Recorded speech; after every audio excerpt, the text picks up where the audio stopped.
Hello guys, welcome back to Poonam Shivangan tales. मैं पूनम और चलिए शुरू करते हैं आज का ब्लॉग। तो सुबह की शुरुआत कुछ ऐसी हुई, घर के काम किए मैंने। खाना बनाना मैंने पहले ही पूरा कर लिया था, जो मैंने क्लिप नहीं ली है। अब मैं कर रही हूँ किचन की जल्दी से सफाई, और सारा सफाई कर करके फिर मैं बाकी का काम करूँगी। तो गाइस, आप भी बताइए, क्या आप लोगों के भी सुबह इतनी ही भागदौड़ होती है?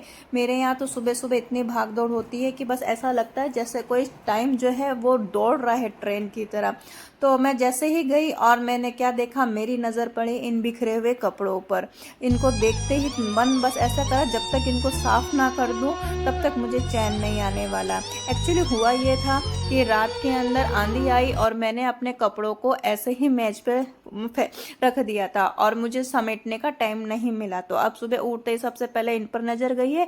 अब इनको सबसे पहले सही करेंगे। अब आप सोच रहे होंगे कि वीडियो के अंदर कुछ और आ रहा है और पीछे से वॉइस ओवर हो रहा है। तो मैंने वॉइस ओवर हाथों हाथ किया था, लेकिन कुछ कॉपीराइट्स और कुछ इशू के कारण मुझे वो आवाज को म्यूट करना पड़ा। तो इसलिए मैं वॉइस ओवर आपको करके बता रही हूँ। तो अब चलो करते हैं, इन कपड़ों की समेटते हैं इनको, और इनको सफाई होगी जब भी ये ड्राइंग रूम थोड़ा बैठने लायक होगा। तो मैंने इन कपड़ों की तय करना शुरू कर दिया है और साथ में आपके साथ कुछ गपशप में मार ली जाएगी। देखो, ये घर के जो छोटे छोटे काम होते हैं, दिखते तो बहुत छोटे हैं, लेकिन इनको अगर एक साथ नहीं करा जाए तो फिर एक बहुत बड़ा क्लटर शुरू हो जाता है।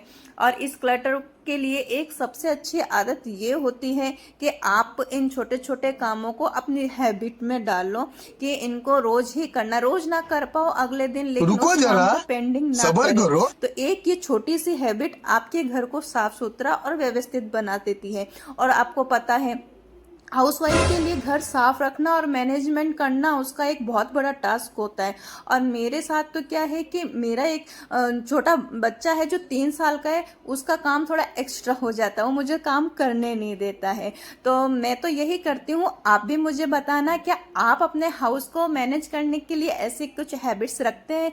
मेरी हैबिट्स में तो यही कि चाहे एक दिन लेट हो जाए, इन छोटे छोटे कामों से बहुत फर्क पड़ता है। और घर जब तक साफ सुथरा ना हो, व्यवस्थित ना हो, तो दिल को चैन नहीं आता है।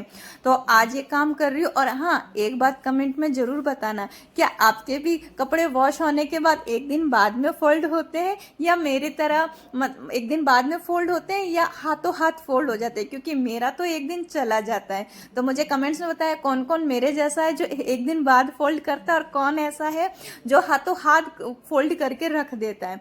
तो चलिए, आपसे बातें करते करते मेरे लगभग आधे से ज़्यादा कपड़े फोल्ड हो चुके हैं और आपसे बातें भी हो चुकी है। और एक चीज़ बताना भूल गई, आज से है मेरा प्रदोष का भी व्रत है, और इस प्रदोष के व्रत से रिलेटेड जो भी वीडियो है मैं आपको नेक्स्ट ब्लॉग में बताऊंगी। ये लो, अपने सारे कपड़े फोल्ड हो गए हैं, मैंने इनको टेबल पर रख दिया है। थोड़ा अच्छा फील हो रहा है ना? तो चलो चलते हैं, अब इन कपड़ों को उनकी जगह पर अपन रख देते हैं। तो मैं चली अपने रूम में और इनको रख देती हूँ कबर्ड में, वरना एक एक्स्ट्रा काम फिर पेंडिंग रह जाएगा। तो मैंने इन कपड़ों को लेकर के अपने कबर्ड में रख दिए हैं। तो देखो, वाह, लग रहा है ना एकदम साफ सुथरा। बिल्कुल, कितना अच्छा लग रहा है साफ सुथरा ना। तो मेरा आज का व्लॉग आपको कैसा लगा?